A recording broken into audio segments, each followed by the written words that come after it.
Hi there. Okay, so October challenge today. We are going to do something a little bit out of the ordinary. I took a poll on the Facebook group about what nutrients you were having the most challenge in incorporating into your meals, and it was sort of a tie between vitamin D and calcium. But we're going to focus on calcium because I think that's the one that we're kind of leaning towards getting away from supplementing as much as possible, getting it in our diet. And it might be a challenge if you're not eating a lot of dairy or mostly dairy. But let's see. I want to share my screen here. I want you to go to the Power of Yum document that I handed out. And in the back, there's this bone building nutrients from foods. We're going to scroll down and look at some of the examples. This is not an exhaustive list of calcium foods, but these are foods that have a lot of calcium in them. Let me see if I can make this a little bigger. Oops. So we have dark leafy greens, broccoli, bone broth, almonds or other nuts. There's beans, flounders, a big one for the fish family, molasses, oats, sardines with bones, canned salmon with bones, sea vegetables, sesame seeds, dairy products, chestnuts even have a lot of calcium as far as the nuts go.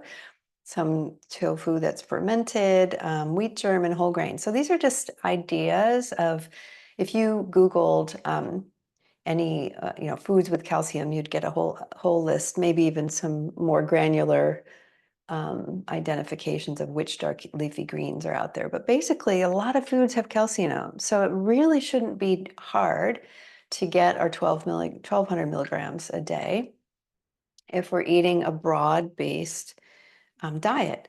So today I want to share with you a kind of a fun little way of adding in calcium, and I'm going to call it calcium sprinkles. Okay, so we're going to sprinkle in more calcium into our diet. So even if you're eating the dairy or you're eating any of these foods here, we're going to be sprinkling in, let's say, sesame seeds. You can add sesame seeds to a lot of different places. Add it to your oatmeal in the morning. Add it to the granola if you make granola. Sprinkle it on your salmon or sprinkle it on your vegetables. So you can sprinkle in, you sprinkle in sesame seeds.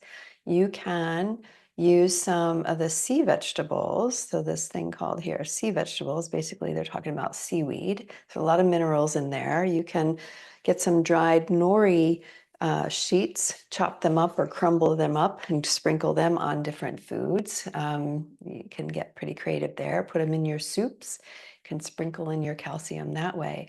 You can take sprouts, like some grocery stores will have microgreens or broccoli sprouts or things like that. So you can take the sprouts, like little sprinkles of them, and put them in your salad or put them on your meal at the end. You want it with sprouts and like microgreens, you want to maybe not cook them, put them on at the end. It's like a little garnish, like people would normally put like parsley or something like that, or cilantro on their food. You can put in broccoli sprouts or microgreens.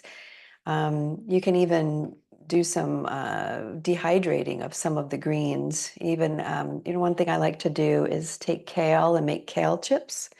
And then the kale chips are like kind of crispy. And then I'll crunch them up and put them on top of a soup or put them on top of the meat that I'm eating or the rice dish. I'll just crunch them on like that. And dairy products, you can always have Parmesan cheese. I'm the only one in my household that eats dairy because my husband's lactose intolerant, so I have to keep things kind of to a minimum, otherwise they go bad. But what I've learned is I put a jar of Parmesan cheese in the freezer, so I will add Parmesan cheese to my eggs or Parmesan cheese over a salad or put it in a dressing that I make just for myself. Wheat germs, pretty easy to sprinkle that on. Any grains, you can actually toast your grains and then add them on for a little bit of a crunch. So we can get pretty creative with sprinkling on calcium. So if we're eating a well-rounded diet, we're getting a lot of these things already in our diet, and then we're just going to sprinkle in a little bit more here and there and see what we come up with. Okay, that's your challenge for this month. All right. So that is it, and I will see you on the Facebook group.